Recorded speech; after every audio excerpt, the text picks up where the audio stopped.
সর্বত্যাগই আদর্শ।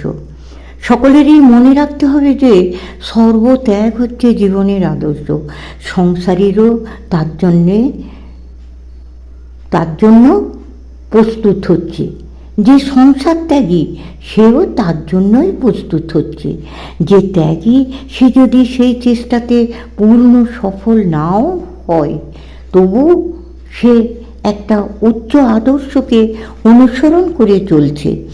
এই জন্য ত্যাগীর জীবন এত সম্মানের।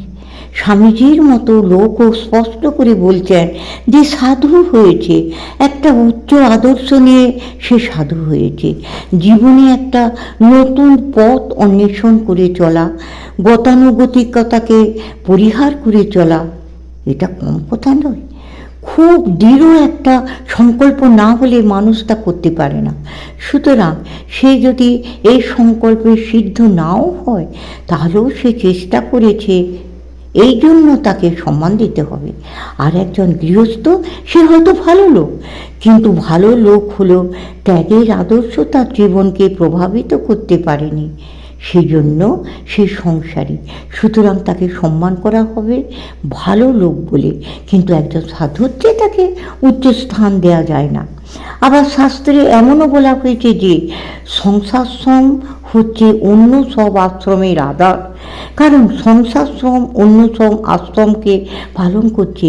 সংসারে যদি অন্যের সংস্থান না করে, তাহলে ব্রহ্মচর্য কোথায় দাঁড়ায়? বানপ্রস্থ কিভাবে থাকবে? সন্ন্যাসীর জীবন কি করে চলবে?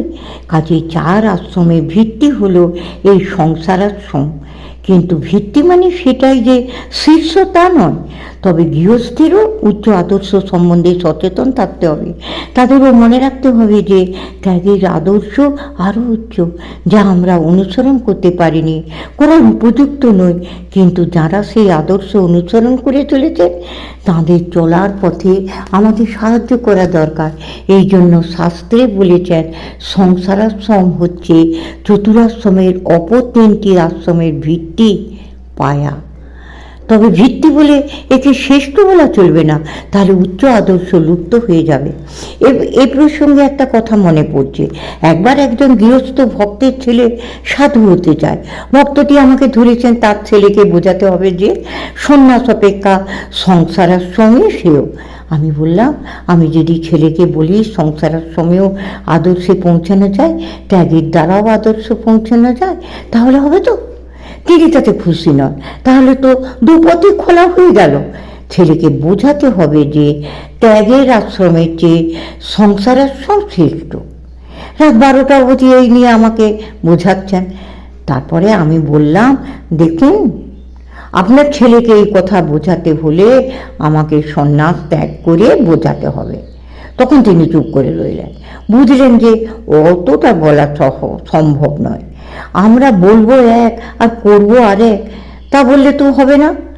সংসারাশ্রমে থেকে যদি বলি সংসারাশ্রম শ্রেষ্ঠ, তাহলে সে কথার তাৎপর্য থাকে কি? তাহলে আমাকে সংসারাশ্রম ছাড়তে হবে।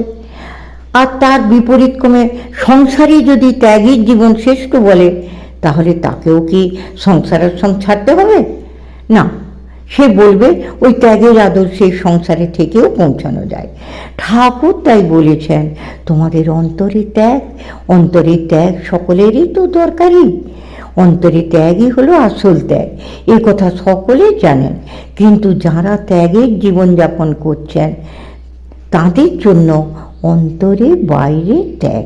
সংসারীরা অনাসক্ত হয়ে সংসার করবে, অর্থাৎ মনে করবে এই অবস্থায় আমাকে ঈশ্বর রেখেছেন, আমি ইচ্ছা করলে এর থেকে বেরিয়ে যেতে পারি না। তাতে কর্তব্যে ত্রুটি হয়।